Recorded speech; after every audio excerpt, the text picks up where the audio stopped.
Quelles sont les vraies différences de prix entre les DOM-TOM et l'Hexagone? L'INSEE a lancé une vaste étude sur le sujet. On va en parler avec mon invité, Louis-Arthur Germont. Bonjour. Bonjour. Vous êtes CEO fondateur de DOM Market. Alors c'est vrai que ces écarts de prix entre les DOM-TOM et l'Hexagone sont assez hallucinants, hein. Notamment, ça va jusqu'à 38% pour l'alimentaire. Comment expliquer de tels écarts? Oui, en fait, il y a un écart de prix entre les prix constateurs métropole et ceux d'outre-mer, sur l'alimentaire, mais sur bien d'autres secteurs. Cette différence de prix s'explique en partie par rapport au transport. Évidemment, les biens sont importés de métropole. Du coup, il y a un coût logistique jusqu'au territoire. Il s'explique aussi par des taxes à l'importation qui existent. Donc, même si nous sommes un département français, même si nous sommes la France, au niveau des douanes, nous sommes considérés comme un territoire international. Donc, on a des taxes à importation qui s'appellent l'octroi de mer qui vont de 4% à parfois 60% selon le territoire. Et derrière, il y a une politique, on va dire, de marge qui est un peu abusive sur certains distributeurs du fait d'une faible concurrence. Voilà, c'est un territoire isolé, c'est un territoire insulaire, difficile d'accès. Et du coup, effectivement, certains secteurs sont très peu concurrencés, notamment l'alimentaire. Alors, la solution pour gommer ces différences de prix, ça pourrait être l'e-commerce. Exactement. On l'a vu au début des années 2010 en métropole. L'e-commerce a vraiment apporté un boom, une renaissance justement de la concurrence en métropole. Malheureusement, nous n'avons pas eu accès dans ces années-là. Un territoire isolé, comme je vous l'ai dit, aussi difficile d'accès pour des marchands digitaux, mais aussi pour des marchands physiques. Et du coup, c'est pour ça qu'aujourd'hui, on a lancé DOM Market, qui est une marketplace comme les marketplaces qu'on connaît en métropole, qui commencent par A ou par C, avec une spécificité. Nous gérons tout de A à Z pour le marchand au départ de métropole. Donc votre but, c'est de redonner du pouvoir d'achat aux ultramarins? Tout à fait. C'est notre mission au sein de DOM Market, c'est vraiment d'augmenter le pouvoir d'achat des ultramarins en ouvrant le marché à la compétition, une compétition saine qui a pour objectif de faire baisser les prix. Alors, DOM Market, contrairement à d'autres sites internet, vous assurez la gestion complète des produits. Comment ça se passe? Oui, ça a été notre objectif dès le départ, simplifier tout de A à Z pour le marchand. Et du coup, nous gérons la logistique, le dédouanement, la livraison à domicile et les retours pour les marchands. Alors, combien est-ce que vous avez de références? Aujourd'hui, nous avons à peu près 80 000 références sur presque une dizaine de secteurs différents. Nous sommes en cours d'onboarding d'une quinzaine de vendeurs pour étendre notre catalogue à peu près 150 000 références. Le but est de pouvoir répondre à l'ensemble des besoins pour l'ensemble des clients. Alors, quel type de produit, par exemple, trouve-t-on sur votre plateforme?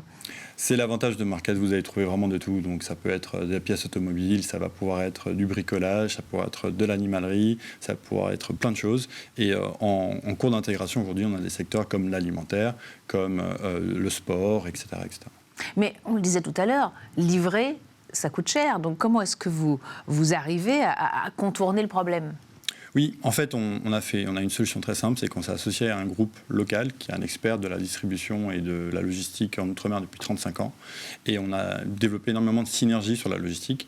Donc on a développé énormément d'outils techniques pour simplifier et, on va dire, simplifier et lier au maximum l'ensemble des intervenants ou l'ensemble des interventions sur la logistique. Donc en gros, notre process de la réception du colis jusqu'à la livraison, il n'y a aucune interaction humaine. C'est des systèmes d'information qui communiquent entre eux. Et derrière, on a une politique de rachat d'espace non utilisé dans un conteneur. Donc le but, c'est d'optimiser les coûts. Exactement. Merci. Alors, concrètement, pour les ultramarins, donc ils se retrouvent avec des prix compétitifs, des prix égaux à ceux que l'on trouve dans l'Hexagone, ou c'est quand même encore un chouïa plus cher?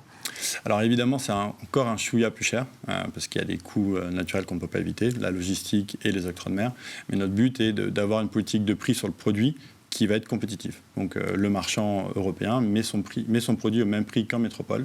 Et naturellement, du coup, avec notre logistique low cost et notre simplification des process, on arrive à avoir des produits qui sont entre 15 et 40% moins chers que l'offre locale. Pourquoi? Parce qu'on n'a pas une politique de gestion de marge abusive. Décidément, c'est moi. Et quel est l'intérêt pour les commerçants à passer par DOM Market? Oui, alors comme je vous l'ai dit un peu plus tôt, pour le commerçant, premièrement, c'est un nouveau marché. Donc c'est 2 millions d'habitants non touchés, avec très peu de concurrence, qui s'offre à lui, avec une intégration simple. Donc pour lui, vendre sur DOM Market, c'est de la même manière, c'est la même complexité que vendre sur Amazon ou vendre sur Cdiscount. Et ensuite, on gère toute la logistique et toutes les peines pour lui. Donc à partir du moment où le colis a été acheté et livré à Rouen, à notre hub logistique, le marchand ne s'occupe plus de rien.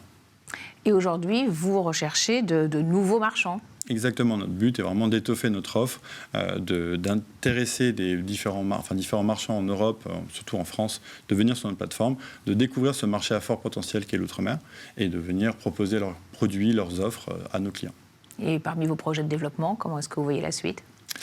Nos projets de développement sont d'abord déjà d'étoffer notre offre. On est en train de développer des corners, donc des points de vente physiques dans les magasins de notre partenaire, donc pour accompagner les clients dans cette transformation digitale et proposer une offre vraiment digitale et qui mettra en avant les vendeurs, qui mettra en avant les produits et surtout qui mettra en avant Dom Market. Merci beaucoup Louis-Arthur Germond, donc CEO fondateur de Dom Market, d'être venu sur le plateau de Smart Leaders. Merci à vous.